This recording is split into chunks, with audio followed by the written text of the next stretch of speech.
Donc maintenant, nous allons écouter l'exposé de Jacob Schmutz, le tournant facultatif de la logique dans la scolastique française du XVIIe siècle. Donc Jacob Schmutz, est un spécialiste de la néoscolastique et travaille en particulier sur le devenir des écoles et des traditions philosophiques chez les jésuites et à la période postérieure, au XVIe, XVIIe siècle, et en particulier sur les cours scolastiques en général, les cours de logique en particulier.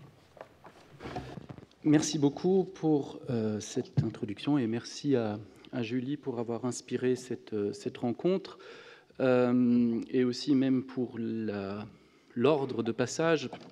J'ai peur peut-être de vous ennuyer sur certains paragraphes de mon exposé, mais c'est bien parce que ça prouve que nous nous approchons de la vérité, puisque je vais répéter des choses qui ont été dites par mes prédécesseurs aujourd'hui.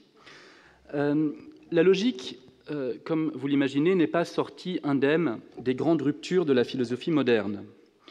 Alors que la logique médiévale était fondamentalement consacrée à l'étude des termes et des propositions et aux propriétés formelles des arguments, restreints principalement au syllogisme, la logique moderne, qui s'épanouit de Descartes à John Locke, s'intéresse prioritairement aux facultés de l'esprit et de façon croissante aux processus proprement psychologiques et physiologiques à l'œuvre dans le raisonnement.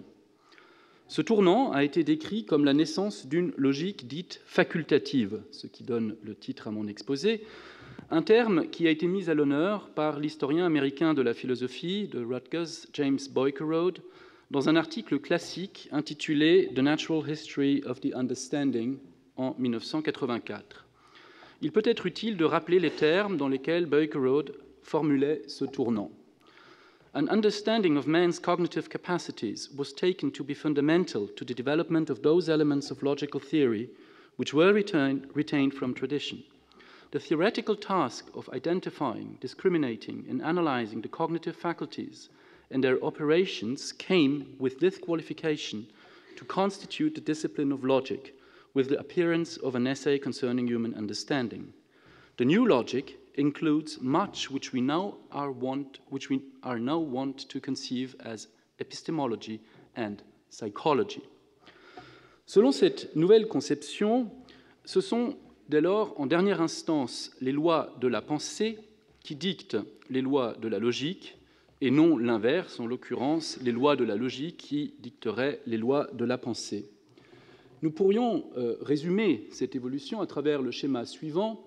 Si nous nous interrogeons où se situent les lois de la logique, elles sont quelque part entre les trois sommets du triangle sémantique aristotélicien, c'est-à-dire les lois du langage, les lois de la pensée et les lois de la réalité. Le Moyen-Âge, dans son immense variété de positions sur la logique, a exploré toute une série de corrélations possibles, représentables par les flèches que vous voyez ici, et les grandes traditions se disputeront, au fond, sur le sens à donner à ces flèches. Le nominalisme médiéval s'intéresse avant tout aux relations entre langage et logique et pensée, et la tradition réaliste, quant à elle, s'interrogera sur l'isomorphisme entre la structure compositionnelle de la réalité, forme et matière par exemple, ou substance et accident, et la forme compositionnelle des jugements. Quand avons-nous un tournant facultatif ? Eh bien, lorsqu'apparaît une flèche qui, à mon sens, n'existe pas au Moyen-Âge, c'est lorsque nous défendrons la thèse que ce sont en réalité les lois de la pensée, c'est-à-dire, en dernière instance, quelque chose qui, comme dit Boykerode, relève de la psychologie, qui en réalité est la norme de ce qu'est la logique. Ce que je voudrais faire aujourd'hui, c'est essayer de donner une explication alternative de l'émergence de cette logique facultative, dont la genèse est généralement attribuée à l'influence conjointe de Descartes et de la logique de Port-Royal, et dont la forme scolaire la plus influente se trouverait finalement chez John Locke.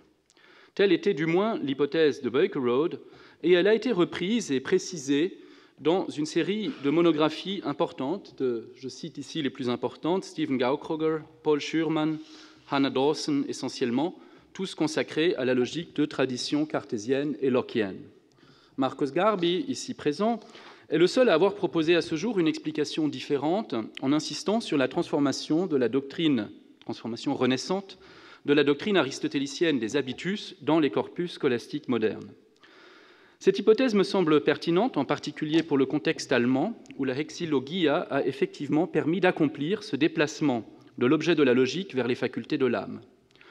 Je voudrais pour ma part tenter aujourd'hui une explication peut-être plus traditionnelle, en m'intéressant au contexte spécifiquement français, puisque c'est de France que vient le cartésianisme et la logique de Port-Royal. Or, par un examen attentif des cours de logique du début du XVIIe siècle, on peut montrer qu'il existe en réalité une préhistoire de cette vaste transformation. Je ne chercherai donc pas à infirmer la thèse d'un tournant facultatif, mais à en éclairer les conditions de possibilité par une étude plus rigoureuse du contexte. Cette même hypothèse a été formulée récemment par Roger Ariev, et je suis très content que Stephen Kosemans l'a rappelé tout à l'heure, dans un article de 2015 et dans d'autres travaux à paraître, qui affirme, je cite, que la logique élaborée par les cartésiens est simplement venue confirmer certains des développements de la logique scolastique du XVIIe siècle. Fin de la citation. Pour ce faire, il nous faut donc étudier les logiques scolastiques de la période 1550-1650, qui constituent le missing link, souvent négligé, entre les dernières logiques tardo-médiévales, qui constituaient le terminus ad quem des travaux de Jenny Ashworth ou encore de notre hôte Alain de Libera, et les nouvelles logiques facultatives post-cartésiennes ou post-lockiennes. Dans cet exposé, je privilégierai essentiellement les logiques nées dans le milieu scolastique français, ainsi que certaines de leurs sources ibériques et parfois italiennes, remontant à la fin du XVIe siècle. Je diviserai mon exposé en 3 parties. Premièrement, je ferai quelques remarques méthodologiques sur mon corpus et montrerai que l'étude des cours manuscrits est essentielle pour appréhender correctement cette évolution, qui n'est souvent reflétée dans le corpus imprimé qu'avec un certain retard. Deuxièmement, je présenterai les termes du débat sur l'objet de la logique, qui figurent généralement au début des cours scolastiques, dans lequel se négociera l'abandon progressif des conceptions médiévales. Troisièmement, enfin, je montrerai une conséquence inattendue, et jusqu'à présent peu étudiée, de cette transformation de l'objet de la logique sur la structure même de l'enseignement de la philosophie en général. De ce point de vue, la querelle moderne sur l'objet de la logique pourrait bien être le prélude à l'effondrement historique de la discipline, du moins en France, au moment de la restauration universitaire après la Révolution. D'abord, parlons donc du corpus. Pour une étude portant en particulier sur la France, il est essentiel de prendre en considération les cours de logique manuscrits qui correspondent dans 90% des cas à des notes de cours d'étudiants pris dans les collèges, couvents ou universités d'Ancien Régime. Dans le cadre d'un projet d'inventaire que je mène depuis une dizaine d'années, j'ai construit un catalogue de plus de 4000 manuscrits de tels cours, incluant l'ensemble de la philosophie et de la théologie, dont je voudrais extraire aujourd'hui quelques données pour l'histoire de la logique. Pourquoi utiliser les manuscrits ? Eh bien, tout simplement parce que les imprimés de logique français du XVIIe siècle restent peu nombreux et chronologiquement parfois très espacés. On ne voit malheureusement pas très bien ici. Un petit extrait ici de cet inventaire. J'ai classé les manuels de logique chronologiquement en grandes périodes en fonction des écoles, séculier, vernaculaire, séculier latin, protestant, jésuite, oratorien, doctrinaire, dominicain, franciscain, et puis sur les pages suivantes, il y en a d'autres.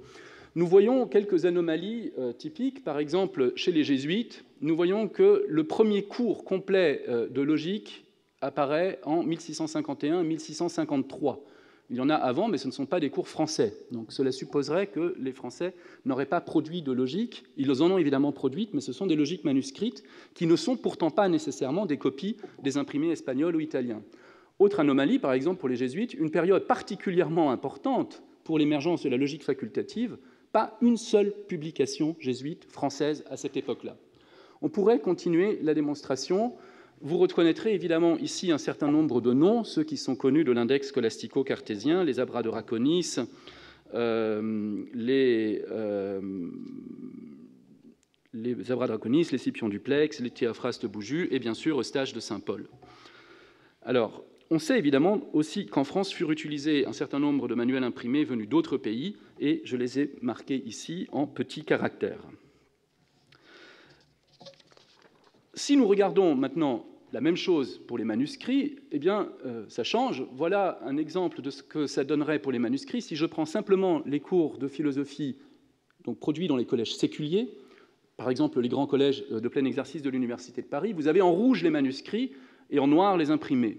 Donc, nous avons très peu d'imprimés et nous avons une masse de manuscrits, en particulier pour des périodes très importantes. Si nous regardons par exemple la chronologie cartésienne, les années 1637 à 1651, eh bien, le corpus manuscrit nous permet évidemment considérablement de compléter les quelques imprimés qui, comme je le disais pour des raisons matérielles, ont souvent aussi été publiés à la fin de la vie d'un auteur et donc sont souvent en retard par rapport à l'évolution réelle.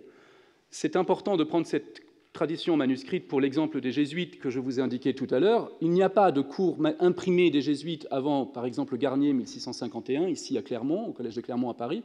Regardez tout ce que nous avons en manuscrit auparavant. Et bien sûr, les imprimés étrangers. Pour la grande période de la fin du XVIIe, nous sommes obligés d'utiliser exclusivement des manuscrits pour voir l'évolution de l'enseignement. La même chose vaut pour d'autres ordres religieux. Pour certains, nous n'avons par exemple que des manuscrits. Prenez les Sulpiciens, un ordre très important au XVIIIe siècle en France. Nous ne pouvons pas étudier les Sulpiciens car ils n'ont jamais rien produit. Ils n'ont qu'une production manuscrite et pourtant ils ont été très influents pour le développement de la philosophie sous les Lumières. Dans la logique du XVIIe siècle français, nous faisons face donc dans cet immense tableau, nous pouvons extraire, généraliser, disons, les données de ce tableau. Nous faisons face à non pas une seule, mais à plusieurs traditions de la logique scolastique. Un simple coup d'œil jeté à la structure des cours de logique nous permet de nous en rendre compte, et je ferai ici un peu le même exercice que mon prédécesseur, et je retrouverai d'ailleurs les mêmes conclusions. Tous sont universellement divisés en 3 parties, mais nous y trouvons au moins 4 vocabulaires différents. D'abord, dans le cas le plus classique, nous avons le modèle divisionnel adopté par les jésuites et qui le garderont longtemps. Je l'appelle classique parce qu'il adopte en fait la pratique tardo-médiévale, remontant jusqu'à la tradition alexandrine et à l'aristotélisme arabe, consistant à composer le cours de logique en fonction des livres de l'Organon, définis à partir de leur objet formel propre, catégories péri-herménéias et analytiques, en particulier les seconds consacrés à la résolutio. En France, on la trouve par exemple ainsi enseignée au collège de Clermont, donc le collège des jésuites Louis le Grand, qui s'appellera ensuite Louis le Grand, par l'un de ces nombreux jésuites étrangers qui en formaient le premier corps enseignant, Girolamo d'Andini, dans une logique manuscrite de 1582. Deuxièmement, nous avons une tradition qui remonte plutôt à une tradition que je qualifierais de scolastique et humaniste, concevant avant tout la logique comme un modus discerendi et lui préférant d'ailleurs souvent le nom de dialectica, même si nombre d'auteurs insistent sur la parfaite équivalence des 2 termes de logique et de dialectique. Le modus discerendi est le procédé qui nous conduit du connu vers l'inconnu, une caractérisation qui fait de la logique un outil d'instruction et de découverte, raison pour laquelle je la qualifie ici de scolastique humaniste, et qui est d'ailleurs aussi encore mise à l'honneur par les Conimbricenses et qui aura une postérité jusque Port-Royal. Les 3 parties sont alors les 3 modes de construction d'un raisonnement que sont la définition, la division et enfin l'argumentation. À titre d'exemple, je peux citer ici le cas du carme provençal Philibert Feuzet, dans sa logique enseignée au Collège royal d'Aix-en-Provence et qui est connu pour avoir été le maître de Gassendi. Une 3e tradition, que j'oserais ensuite qualifier de dominante, est celle qui marque les prémices, en tout cas, du tournant facultatif, en se focalisant, cette fois-ci, comme l'a aussi très bien rappelé Stephen Kuzemans tout à l'heure, en se focalisant désormais sur les operationes mentis, les opérations de l'esprit. Roger Arieff a soutenu que le premier à avoir popularisé cette approche était le feuillant français Eustache de Saint-Paul dans sa fameuse Summa Philosophica Quadripartita, qui connut de fait un grand succès éditorial pendant la première moitié du XVIIe siècle. Il s'agit véritablement d'un acte de rupture, car il ne s'agit pas ici de s'interroger sur les composants formels, termes ou propositions, ni sur les instruments du savoir, définition, division, mais bien sur les actes de l'esprit eux-mêmes, exprimés par la tripartition apprehensio, parfois aussi appelée intuitus, puis judicium, puis discursus ou ratiocinatio. Enfin, une 4e et dernière tradition qui ne s'impose qu'à la fin du XVIIe siècle semble en continuité avec cette dernière, mais renomme le premier acte plutôt idea, au lieu de apprehensio ou perceptio. C'est bien là l'acte de naissance de la fameuse Logic of Ideas qui dominera ensuite effectivement tout le XVIIIe siècle. Que nous enseigne cette brève comparaison au-delà de l'existence d'un pluralisme doctrinal? Au niveau des matières traitées, on voit que la première, par exemple, intègre une réflexion sur les secondes intentions, concepts abstraits, universaux, êtres de raison, qui sont aussi objets de la métaphysique, et ce qui expliquera la présence d'objets métaphysiques, d'objets logiques dans la métaphysique d'un Suarez, par exemple, et que l'on trouve aussi dans la quatrième avec l'intégration dans la logique de questions telles que l'existence des degrés métaphysiques. En revanche, on voit clairement que la troisième et la quatrième tradition se focalisent plutôt sur l'activité de l'esprit lui-même, exprimée par les termes operatio ou actio. Ce corpus nous permettrait alors de déterminer la naissance du court tournant facultatif à partir du moment où l'on parviendrait à démontrer qu'historiquement la troisième et quatrième tradition sont devenues dominantes. C'est donc aux conditions d'émergence de cette conception de la logique, comme portant en priorité sur les opérations de l'esprit, que je vais m'atteler à présent dans une seconde partie de mon exposé. La discussion sur l'objet propre de la logique fait partie des préliminaires que l'on retrouve dans pratiquement tous les manuels, manuscrits comme imprimés. On peut y observer des divergences considérables qui prennent parfois la forme typique des combats scolastiques, parfois sanglants. On y trouve aussi une tentative de systématisation historique du passé médiéval. Dans les manuels de la fin du XVIe siècle, on distingue ainsi communément 5 déterminations possibles de l'objet premier de la logique, que je résumerai de la manière suivante. Nous avons les mots, voces, la logique comme scientia sermotinalis, l'argumentation, le modus sciendi, le syllogisme, et enfin les intentions secondes et êtres de raison. Chacune est rapportée à, généralement, une école particulière, le plus souvent, respectivement, aux nominalistes, à Albert le Grand, à Averroès, Kilwardby, et à une tradition que j'appelle, moi, l'avéroïsme de Salamanque, une tradition espagnole du XVe siècle, très méconnue, et enfin, les scotistes. La position qui est, d'une certaine manière, dominante, et qui sera représentée par la tradition thomiste qui monte institutionnellement en puissance et avec des références à Avicenne, sera enfin cette dernière qui assigne à la logique son objet propre, que sont les intentions secondes et les êtres de raison. Je vous rappelle ici les autorités classiques pour la position thomiste, la fameuse phrase de l'Avicenne latin qui affirme que le sujet propre de la logique sont les intentions intelligées en second lieu, les intentions secondes, qui sont complémentées ou apposées aux intentions premières, et le fameux énoncé de Thomas dans son commentaire à la métaphysique que l'être de raison est à proprement parler le sujet de la logique. L'école dominicaine, thomiste française du XVIIe siècle, enfonce le clou et rappelle que ceci est bien le propre de la tradition thomiste moderne. Cependant, il est important de rappeler que l'école thomiste moderne a justement introduit une division importante dans la détermination de ce fameux ens rationis, que l'on peut déjà observer dans les commentaires du dominicain espagnol Domingo de Soto ou bien du jésuite également d'origine espagnole Antonio Rubio, 1603, tous les deux largement utilisés en France. L'être de raison est classiquement défini comme un concept objectif, c'est-à-dire comme une condition dans les choses qui leur est attribuée par l'intermédiaire de l'opération de l'intellect et qui constitue donc une relation extrinsèque. C'est le cas pour les espèces, les genres, les universaux et les catégories, qui existent extramentalement, mais qui ne s'actualisent que par l'opération de l'intellect, et qui constituent dès lors, pour cette tradition, l'objet propre de la première partie de la logique. Cette position, dit Rubio, est représentée par antiqui fere omnes, par pratiquement tous les auteurs anciens de notre tradition. En revanche, il y a une nouvelle détermination possible par plures huius temporis doctores, c'est-à-dire par un grand nombre de docteurs de notre époque, des auteurs récents, qui déterminent l'être de raison de manière différente, en l'occurrence comme un concept, cette fois-ci non pas objectif, mais formel, c'est-à-dire comme une production de l'intellect en lui-même.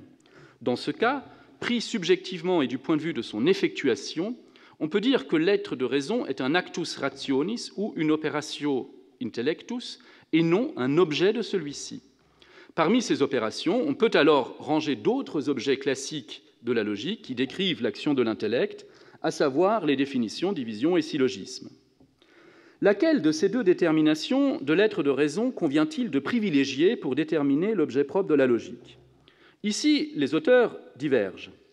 Domingo de Soto affirme, conformément à la tradition, que la logique porte bien là-dessus, c'est-à-dire sur les êtres de raison en tant que concept objectif. Cette première tradition réaliste donnera toutefois encore lieu à des subdivisions ultérieures, en raison des différentes manières qu'il y a de comprendre l'être de raison pris comme relation à l'intellect ou dénomination extrinsèque. La tradition dominante, y compris en milieu dominicain français, considérera l'objet de la logique comme les concepts abstraits en acte par l'entremise de l'esprit humain. Une tradition plus minoritaire, ultra-réaliste, éliminera la relation de connaissance dans la définition et considère alors les êtres de raison comme les lois de la logique indépendantes de l'esprit. Face à cette détermination qui a valu à la tradition dominicaine son appellation de réaliste, un jésuite comme Rubio, une génération plus tard, affirme donc que la logique porte aussi sur les êtres de raison du point de vue subjectif, c'est-à-dire comme opération de l'esprit.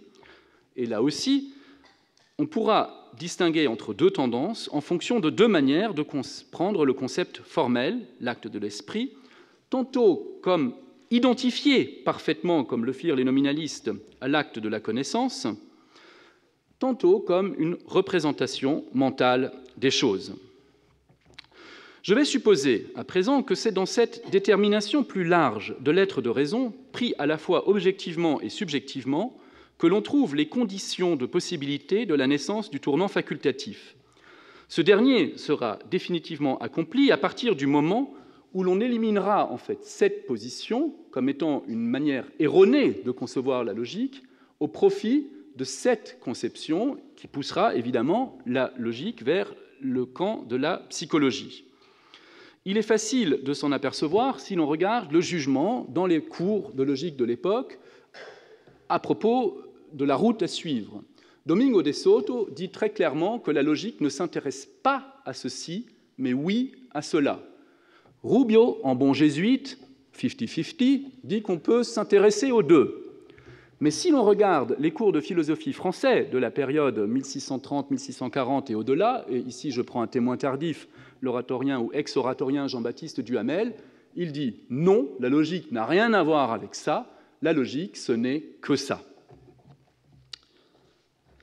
Il est bien entendu difficile de dater avec précision l'apparition de cette conception excluant la partie inférieure de mon tableau, encore revendiquée par Rubio, et se restreignant sur la partie subjective, supérieure, formelle de ce tableau. Donc la restriction de la logique aux opérations de l'esprit, comme justement Eustache de Saint-Paul le proposera lui-même. Alors, comme l'a rappelé encore une fois Stephen Kouzemans, il est peut-être difficile de savoir qui a été le premier à le faire. Assurément, il y a eu déjà le petit manuel de Francisco de Toledo, 1561, premier manuel de logique imprimé par un jésuite, qui a eu certainement un rôle important, notamment en raison de sa postérité française et italienne. Robert Balfour, maître écossais du Collège de Guyenne à Bordeaux, dit par exemple de Toledo qu'il ne connaît personne possédant meilleur jugement et l'utilise abondamment dans ses leçons.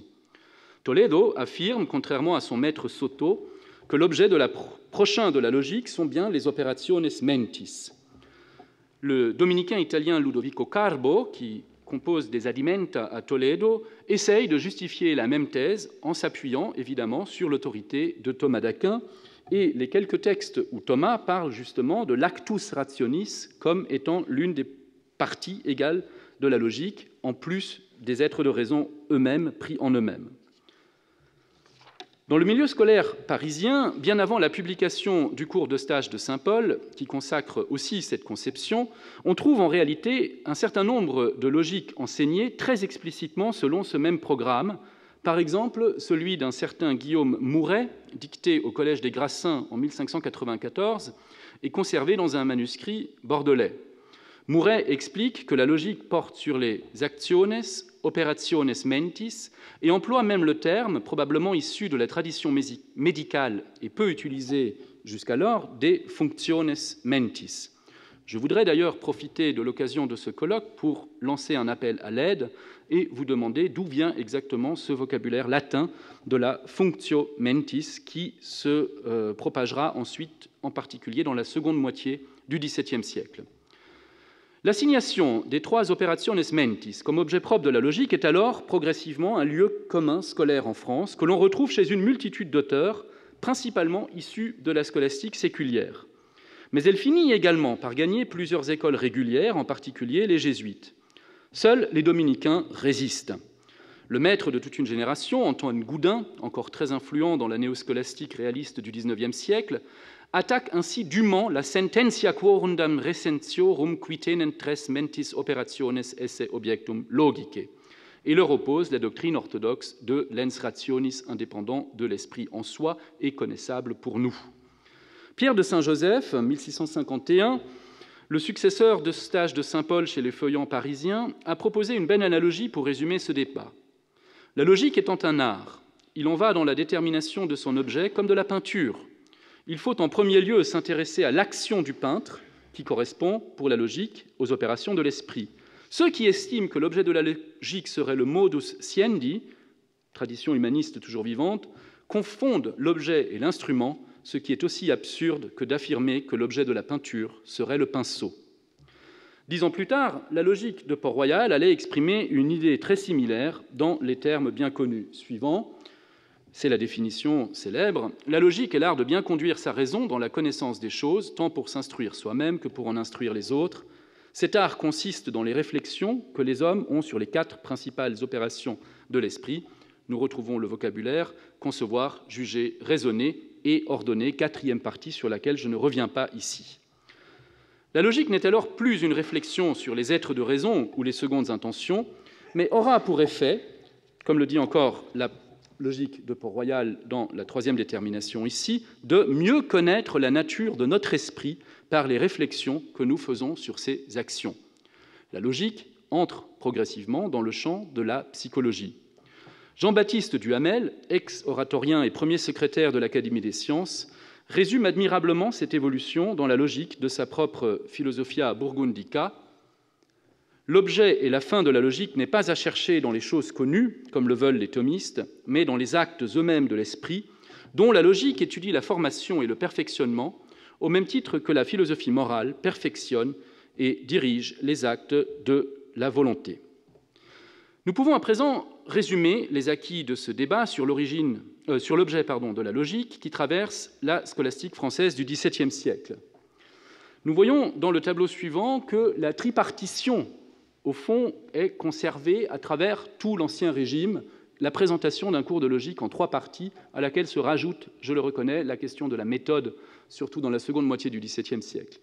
Nous voyons le passage progressif de la conception encore formelle des auteurs tardo-médiévaux et renaissants, insistant sur le terme, la proposition et l'argumentation, définition, division et argumentation, vers progressivement un vocabulaire qui sera un vocabulaire beaucoup plus psychologique, idée, jugement, raisonnement, et puis la reprise de ceci dans les logiques latines de toute la seconde partie du XVIIe et de la première partie du XVIIIe siècle.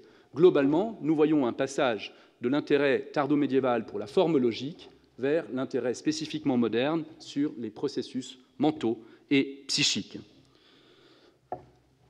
Une conclusion intermédiaire avant de passer à la dernière partie de mon exposé. Premièrement, nous assistons donc à un déclin progressif des discussions de type logico-métaphysique sur l'être connu, l'esse cognitum, le statut ontologique des universaux ou des catégories, si elles dépendent ou non de l'esprit, et ainsi de suite. La logique n'est plus une cousine de la métaphysique, du moins, elle n'est plus la cousine d'une métaphysique entendue comme ontologie. Elle sera bientôt la cousine d'une nouvelle métaphysique entendue comme pneumatologie ou psychologie. Deuxièmement, en abandonnant ces questions ontologiques, la logique rentre progressivement dans le champ de ce que nous appellerions donc aujourd'hui de la psychologie, c'est-à-dire l'étude des processus mentaux dans la formation des idées et des jugements, y compris avec une prise en compte, par exemple, du rôle de la volonté dans la formation de l'assentiment. C'est ce qui explique l'intérêt croissant pour les functiones mentis, qui nous conduisent à acquérir une connaissance, que ce soit dans le raisonnement et la communication de celui-ci à autrui, mais aussi de manière purement internaliste, par les actes internes, la conscience de soi, le sens intime, le cogito, autant de problématiques qui rentrent désormais dans le champ propre des manuels de logique scolastique tardive, très tardive, et font l'objet de développements plus ou moins importants. Si l'on observe le terminus ad quem de mon tableau initial, on voit en effet que la principale nouveauté des logiques de la fin du XVIIe siècle, comme celle de l'école de Pourchot, dont nous avons un nombre considérable de manuscrits, est un nouveau vocabulaire issu de la tradition cartésienne pour désigner la première opération de l'esprit, l'idée, et non plus l'appréhension, comme chez les auteurs antérieurs. La logique est alors science des cogitationes mentis ou encore des functiones mentis, articulée autour de l'idée comme première opération. Dans une troisième et dernière partie, je voudrais à présent montrer brièvement comment ce tournant facultatif se reflète également dans la transformation du curriculum philosophique dans son ensemble et donc dans la définition même de l'activité de la philosophie. J'avais commencé tout à l'heure ma comparaison de la structure des cours de logique avec le modèle aristotélicien traditionnel, qui remontait, comme je l'ai rappelé, à la tradition alexandrine et arabe de classification des œuvres du stagirite. Cela vaut pour le cours de logique lui-même, mais aussi pour l'enseignement du cours de philosophie scolastique dans son ensemble. Un curriculum de philosophie scolastique d'Ancien Régime, il en a été question également tout à l'heure, durait en général en France 2 ans, 3 au début chez les jésuites, et comprenait 4 parties qui, au XVIe siècle, étaient presque uniformément enseignées dans l'ordre suivant: logique, physique, métaphysique, éthique.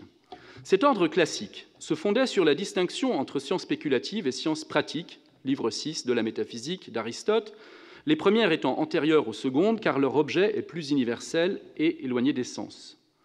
Et au sein des sciences spéculatives, on traitait d'abord de la physique, dont l'objet est plus matériel et plus proche des sens, que de celui de la métaphysique, qui est immatériel et indépendant des sens. La logique, comme organon, précède l'ensemble. Cet ordre aristotélicien a largement perduré dans plusieurs systèmes d'enseignement, en particulier chez les jésuites de l'époque moderne et chez d'autres ordres réguliers. Il perdurera aussi très longuement encore en Espagne et en Italie.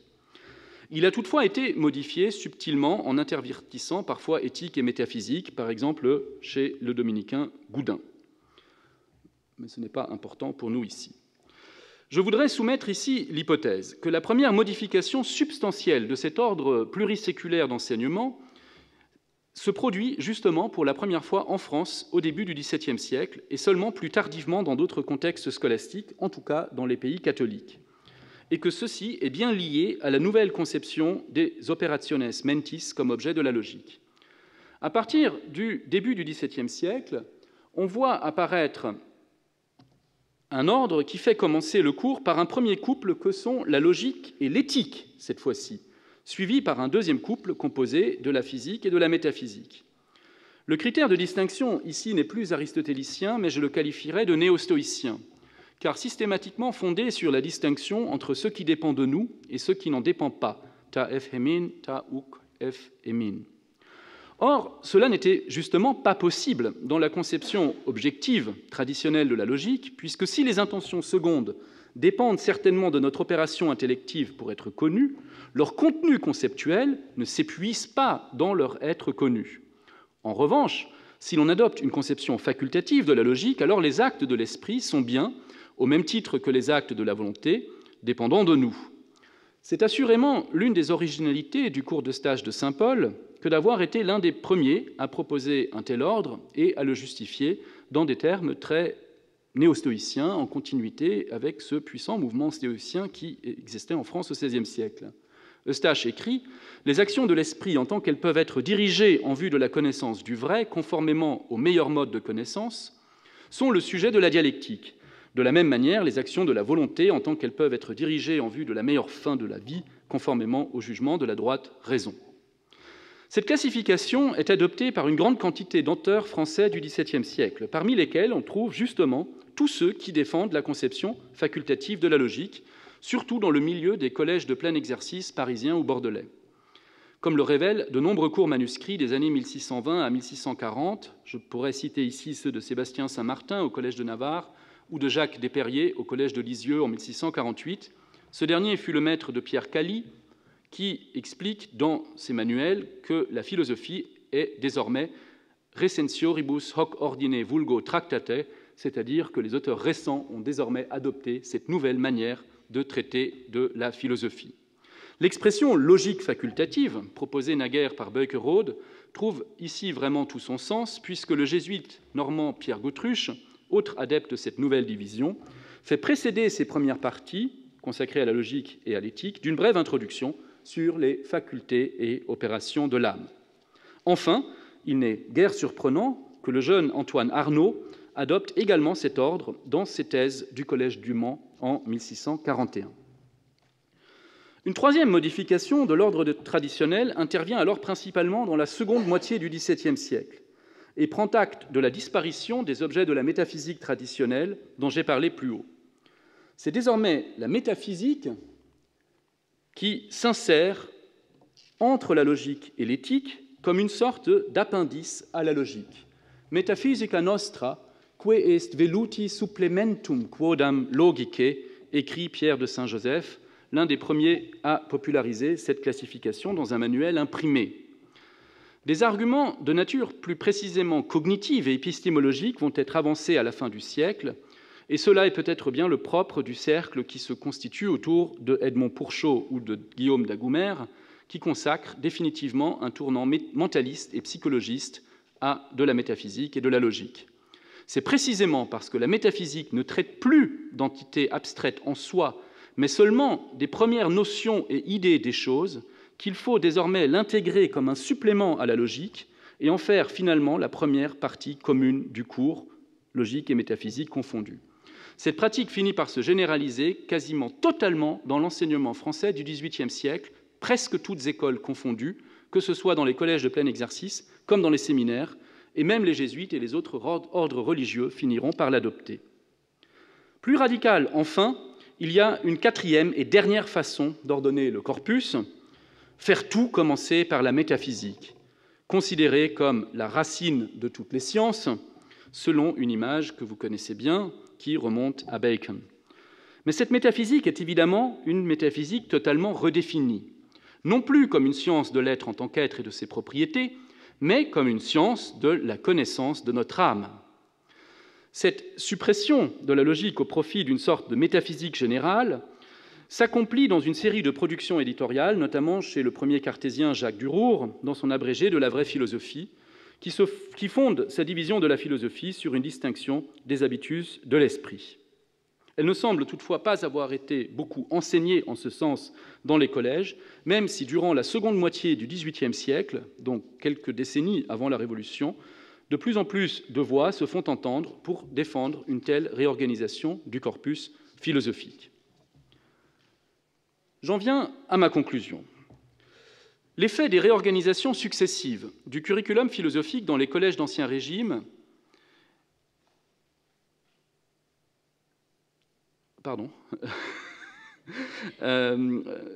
l'effet de la réorganisation successive du curriculum philosophique dans les collèges d'Ancien Régime est bien évidemment la disparition totale des questions traditionnelles de la logique scolastique et la naturalisation croissante de l'âme humaine. Fini les questions sur les catégories, adieu les êtres de raison, à mort les précisions objectives et les distinctions formelles. Elles ne valent pas mieux que toutes les chimères de la métaphysique scolastique que les professeurs continuent d'inclure dans leurs discussions, peut-être dans un effort d'autodérision. On comprend mieux les réquisitoires des philosophes de la Lumière. La logique devint l'une des parties de la philosophie scolastique qu'on méprisa le plus, écrit par exemple le marquis d'Argens dans sa philosophie du bon sens. La logique d'origine médiévale, consacrée aux termes, aux propositions et aux arguments, a désormais disparu au profit d'une métaphysique nouvelle qui a pour objet la connaissance immédiate de notre âme, ainsi que la formation de nos idées, comme l'écrit l'un des rédacteurs du Dictionnaire universel et raisonné de métaphysique, logique et morale.